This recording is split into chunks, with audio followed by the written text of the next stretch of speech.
100억 원 이상 자사주를 매입하겠다, 순현금이 풍부한 그런 기업을 추가적으로, 마지막 기업은요, 바로 엄청난 패닉 장세가 일어나면서 주가가 워낙에 많이 빠지다 보니까 그 기업이 가지고 있는 순현금과 시가총액이 거의 비슷한.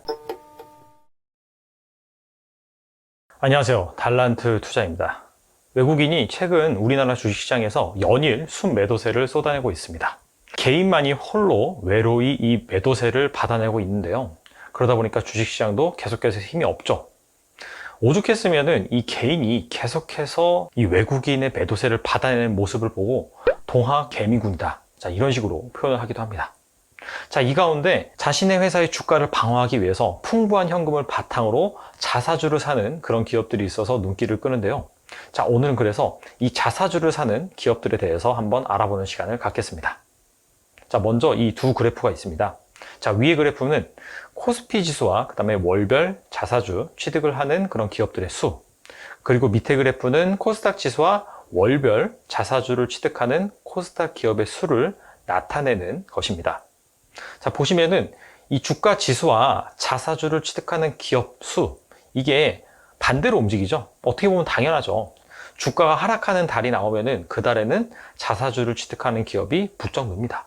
자, 그러다 보니까 올해 3월, 여기 그래프에 나와 있는 3월은 3월 1일부터 3월 15일까지입니다. 무려 15일 동안 코스피 같은 경우에는 자사주를 취득하는 기업이 40곳, 코스닥 기업 같은 경우에는 무려 100곳이 넘습니다. 이전의 달들과 비교를 해보면 적게는 한 2배에서 많게는 5배 정도 자사주를 취득한 기업이 불과 15일 만에 이렇게 많이 발생을 했다라는 것을 알 수가 있습니다. 자, 그만큼 이렇게 기업들이 주가가 무지막지하게 기업 가치와 무관하게 떨어지다 보니까 자신이 보유한 현금을 가지고 쌀 때 이렇게 주식을 매수하는 그런 현상을 볼 수가 있습니다. 그런데 여러분들 중에서 간혹 가다가 이 내부자가 자기 회사 주식을 사는 거와 회사가 회사의 돈으로 그 회사 주식을 사는 것, 이 두 가지에 대해서 헷갈려 하시는 분들이 좀 계시는 것 같더라고요. 제가 얼마 전에 내부자가 하락장에 매수한 종목, 그런 기업에서 컨텐츠를 제작해서 올렸는데 회사가 자사주를 사는 것과 헷갈려 하시는 분들이 좀 계신 것 같습니다. 그래서 이번 시간을 통해서 이 두 가지 케이스를 확실하게 정리를 해보겠습니다.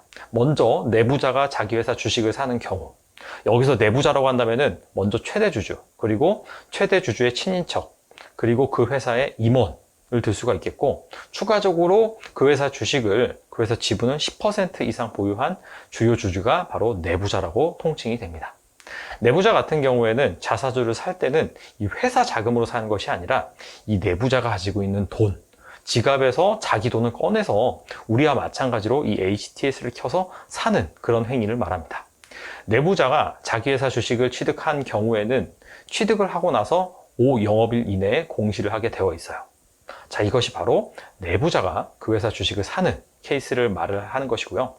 자, 두 번째로 회사가 자사주를 취득한 경우, 자, 이 경우에는 그 회사가 보유한 현금을 바탕으로 자사주를 취득을 하는 것을 말하고요. 내부자 자사주 취득 같은 경우에는 내부자가 자기 회사 주식을 취득한 경우에는 먼저 사고 나서 추후에 공시를 하죠. 자, 그런데 회사가 자기 주식을 취득하기 위해서는 첫 번째로는 이사회의 결의를 받아야 되고요. 두 번째로는 먼저 공시를 합니다. 주요 사항 보고서 자기 회사 주식 취득, 이 공시를 한 다음에 여기에 취득 예정 수량, 그리고 취득 예상 기간, 이런 것들이 명시가 되어 있어요. 그래서 이런 것들을 바탕으로 자사주를 매수를 해야 됩니다. 자, 그렇다면은 본격적으로 이 폭락장의 풍부한 현금을 바탕으로 자기 회사 주가 방어에 나선 기업들에 대해서 알아보겠습니다. 워낙 많기 때문에 일단 첫 번째로는 100억 원 이상 자사주를 매입하겠다라고 밝힌 그런 기업들을 먼저 꼽았고요. 두 번째로는 단순히 자사주에 많은 돈을 투입한다라고 해서 무조건 좋은 건 아니죠. 왜냐하면은 그 기업이 사실 별로 돈이 없어요. 아니면 돈이 있다라고 하더라도 그냥 은행에서 빌린 돈이에요. 그런 것들을 가지고 자사주를 취득하고 정작 내가 돈을 써야 할 때 쓰지 못한다라고 한다면은 더욱 안 좋은 겁니다. 특히나 지금 이 질병 이슈로 인해서 실물 경제가 계속해서 악화되고 있잖아요. 자, 이럴 때일수록 기업은 현금을 바탕으로 잘 버텨야 됩니다. 자, 그런데 현금이 부족한 기업이 그 돈을 가지고 자사주 매입에 썼다? 그렇다면 당연히 결과가 안 좋을 수가 있다. 자, 그래서 두 번째로는 순현금이 풍부한 그런 기업을 추가적으로 추려봤습니다. 자, 그래서 선정한 첫 번째 기업은요, 바로 뷰웍스라는 기업입니다. 뷰웍스는 최근 하락장에 100억 원 규모의 자사주 취득 공시를 냈습니다. 무려 시가총액의 5%에 해당되는 금액이고요. 그리고 작년 9월 말 기준으로 638억 원의 순현금 자산을 보유를 하고 있습니다. 자, 순현금 자산은 일전에도 몇 번 설명을 해드렸는데 그 기업이 가지고 있는 현금에서 빌린 돈, 은행에서 빌린 돈을 다 갚고 나서 실제로 내 돈이라고 할 수 있는 현금, 이런 것을 순현금 자산이라고 합니다. 그래서 뷰웍스의 순현금 자산은 시가총액의 39% 정도를 차지를 해요. 뷰웍스는 엑스레이 디텍터 그리고 산업용 카메라를 만드는 기업입니다. 대부분 의료기기용으로 쓰이고요. 매출의 70%가량을 수출을 통해서 발생을 시킵니다. 그래서 현재 이 이슈 때문에 원달러 환율이 많이 올랐잖아요. 자, 이런 부분 같은 경우에는 뷰웍스에 오히려 긍정적일 수가 있습니다. 왜냐하면 수출 단가가 올라가는 그런 현상이 발생을 하니까요. 그리고 최근에 문제가 되고 있는 질병이 이 폐와 관련된 질병이잖아요. 자, 그래서 글로벌리 폐를 촬영하는 엑스레이 수요가 점점 늘 것이다. 자, 이런 기대감이 뉴스를 통해서 보도가 된 바가 있더라고요. 자, 이런 것들이 실제 뷰웍스의 긍정적일지는 지켜봐야겠습니다. 두 번째 기업은요, 바로 썬데이 토즈라는 기업입니다. 썬데이 토즈는 게임을 하시는 분들이라면 좀 친숙하실 수가 있습니다. 애니팡이라고 모바일 1세대 게임이 있습니다. 자, 그것을 만드는 그 게임의 제작사가 바로 썬데이 토즈인데요. 썬데이 토즈는 최근에 100억 원 규모의 자사주 취득 공시를 냈습니다. 무려 시가총액의 9%에 해당되는 규모예요. 그리고 썬데이 토즈가 가지고 있는 순현금 자산은 736억 원으로 무려 시가총액의 73%를 차지를 합니다. 썬데이 토즈 같은 경우에는 최근에 신작을 출시를 했어요. 디즈니 팝 타운이라는 그런 게임인데, 물론 이 게임이 대박 히트를 치진 않았습니다. 자, 그럼에도 불구하고 현재 일매출이 꾸준하게 발생하고 있다라는 점을 파악할 수 있었고, 자, 이런 부분이 올해 1분기 실적에 반영이 된다고 합니다. 그리고 올해 상반기에는 애니팡4, 그리고 하반기에도 2개의 신작 정도 라인업이 준비가 되어 있다고 합니다.